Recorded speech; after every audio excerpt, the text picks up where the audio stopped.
عبد الخالق اتاری وا کینٹ سے عرض کر رہا ہوں، پیارے مرشد کی بارگاہ میں سوال عرض ہے کہ نظر کیوں لگ جاتی ہے، اور یہ بھی ارشاد فرمائیں کہ بعض لوگوں کو بار بار نظر لگ جاتی ہے، تو اس کی کیا وجہ ہوتی ہے اور اس سے حفاظت کا کیا طریقہ اختیار کیا جائے؟ نظر تو نظر کا لگنا حق ہے، حدیث پاک میں تو نظر لگتی ہے۔ اب اس میں یہ کہ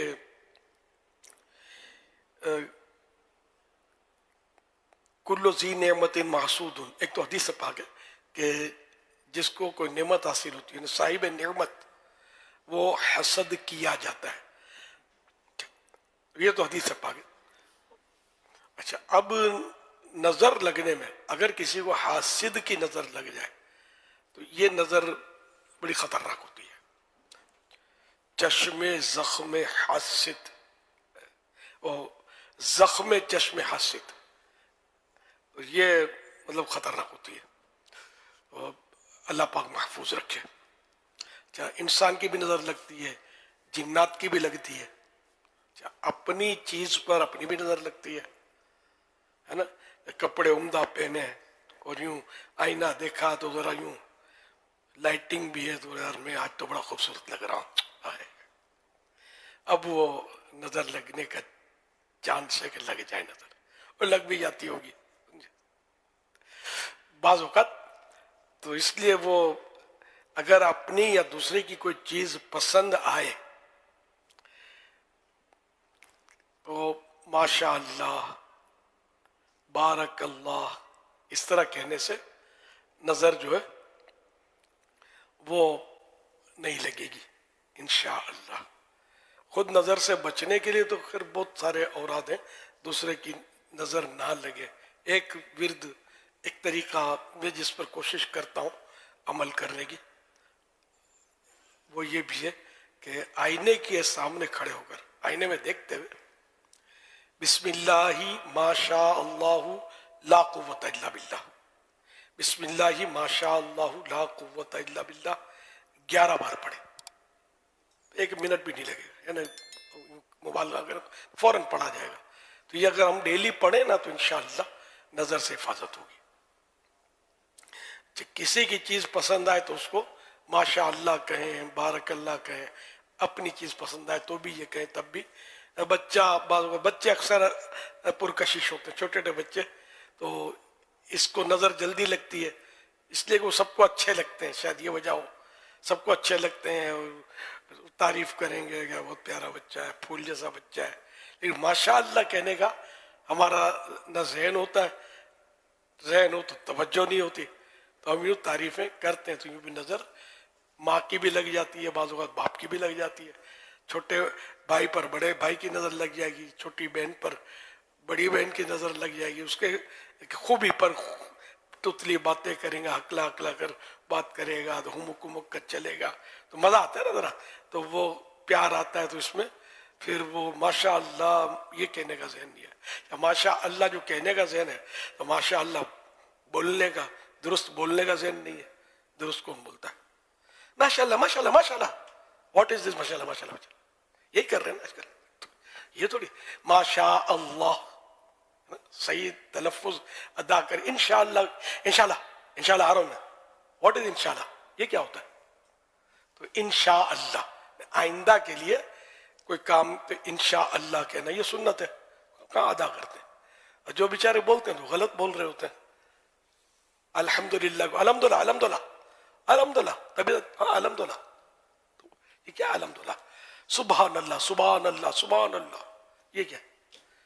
تو سبحان اللہ بولنا نہیں آتا، الحمدللہ بولنا نہیں آتا، ماشاء اللہ انشاء اللہ بولنا نہیں آتا، آتا ہے تو اتنا ٹائم نہیں ہے کہ اس کو ہم اطمینان سے صحیح بولیں، ٹائم ہی نہیں ہمارے پاس، گپے مارنے ٹائم ہمارا بچے، سوشل میڈیا سے ٹائم بچے، باتیں کرنے سے ٹائم بچے، تو ہم اللہ کا نام لیں گے نا صحیح، یعنی توفیق نہیں ہے، سچی بات ہے، اتنی کمی ہے توفیق کی کہ اللہ کا نام پتہ ہوتا ہے جن کو، وہ بھی صحیح نہیں لے پاتے، نہ صحیح سلام کرتے ہیں، نہ صحیح سلام کا جواب دیتے ہیں، جو اس کے تلفظ جو حدیثوں میں آئے اس کے مطابق نہیں دیں گے تو وہ سلام کیسے ہم کو فائدہ دے گا، سلامتی کہاں سے ملے گی اپنے کو؟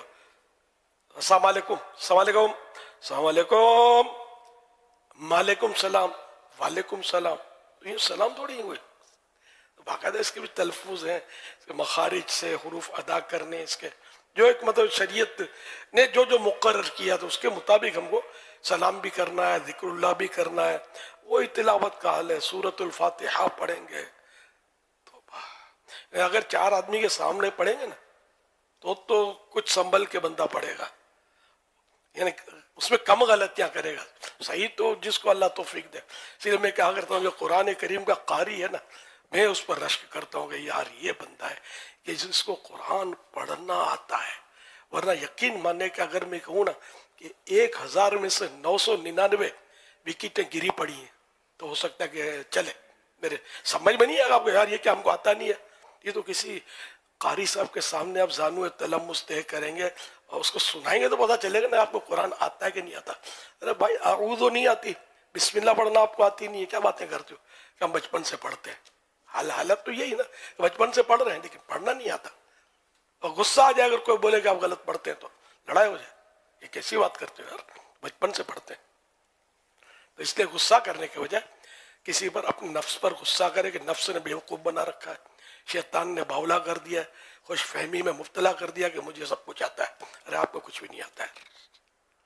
जब तक किसी को उस्ताद दिन बनाओगे समझ नहीं पड़ेगी आता है कि नहीं आता है। माफ़ कीजिएगा, ये इस्लाह के लिए मैं इस तरह की बोलता रहता हूँ बातें। अल्हम्दुलिल्लाह बहुत लोगों को समझ में आ भी जाती होगी कि हाँ यार वाकई हमें अपनी इस्लाह करनी चाहिए, खुश फहमी में नहीं रहना चाहिए। उस्ताद किसको बनाए भी समझने की बात है। ये नहीं अपने ही भाई को उस्ताद बना लिया, अपने जैसे को यानी। तो एक हमारी गुजराती में कहावत है, आओ भाई हरखा अपने भी उसरखा, दोनों एक ही से है और दोनों अंधेरे में डांग कूटते होंगे। क्या कौन किसकी इस्लाह करेगा? किसी आलिम दीन को, किसी मुफ्ती साहब को मतलब यानी कि मिन्नतें करके उनको राजी करके उनसे 12 मिनट लेकर कुछ अपने सुनाए आदमी सीखे।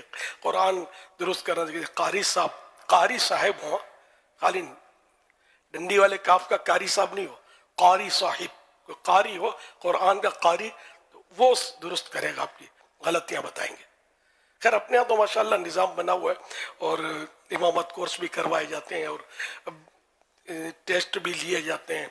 समझ कुरान करीम आप नमाज सुना दो, सब कुछ कर दो। अल्लाह की रहमत से दावत इस्लामी में ये निज़ाम कम से कम फैज़ान मदीना में, और यहाँ तो है और भी अपने शहरों में ये निज़ाम मिलेगा आपको कि ज़्यादा दुश्वार नहीं है। आप अपने आप को सही करने वाले बने तो सही करने वाले मौजूद हैं। सल्लु अलल हबीब सल्लल्लाहु अलैहि मुहम्मद। माह काफिला में अगर सफर हो जाए, जो भी सीखना चाहें, आप क्या मशवरा देंगे इसमें? माह काफिले, मदनी काफिले में, मदनी काफिले में अब तो लफ्ज मदनी भी उस दिन बात हुई थी कि मदनी काफिले में लोग शायद समझते होंगे कि मदीने जा रहे हैं। तो अगर हम भी मदनी काफिले में सफर करें तो काफिले में सुन्नत सीखने सिखाने के काफिले में सफर करें तो इंशाअल्लाहुल करीम इसमें भी कोई अगर अच्छे कारी साहब मिल गए काफिले के मुसाफिर, तो उसकी सोबत से भी अपनी तरकीब बना सकेंगे। लेकिन ज़ाहिर इसमें ये नहीं कह सकता कि आप मदनी काफिले में जाएंगे तो जीनतुल कुर्रा बन के लौटेंगे, समझे? क्योंकि वो ज़ाहिर है कि वहाँ इस तरह का कि कोई हर काफिले में कोई कारी का इंतज़ाम हो, ऐसा नहीं होता। खुशकिस्मती से मिल सकता है लेकिन उसमें जज्बा मिलता है और बहुत कुछ अपने इस्लाह बातिन का सामान होता है, नमाज के मसले सीखने को मिलते हैं, बहुत कुछ सीखने को मिलता है। तो मदनी काफिले में सफ़र करें और मदरसतुल मदीना बालिगान जो रात को आमतौर पे होते हैं इशा के बाद, कोई पाई पैसा तो लिया नहीं जाता, उसमें भी अपना कुरान आप दुरुस्त कर सकते हैं, उसमें दाखिल हो जाए, कोई फीस नहीं ली जाएगी आपसे और कोई 40 मिनट का गालिबन वो मदरसा होता है, ज़्यादा टाइम भी उसमें नहीं लगता। दिन के काम धंधे से फारिग होकर ये रात को इशा के बाद ज़्यादातर ये टाइम होता है। कहीं हो सकता है कि जोहर के बाद भी होता हो, कहीं फजर के बाद भी वहाँ की सहूलत के मुताबिक होता हो, इस पर कोई पाबंदी नहीं है कि इशा के बाद ही, लेकिन गालिब अक्सरियत इशा के बाद ही तरकीब बनाती है। सल्लु अलल हबीब सल्लल्लाहु अलैहि मुहम्मद।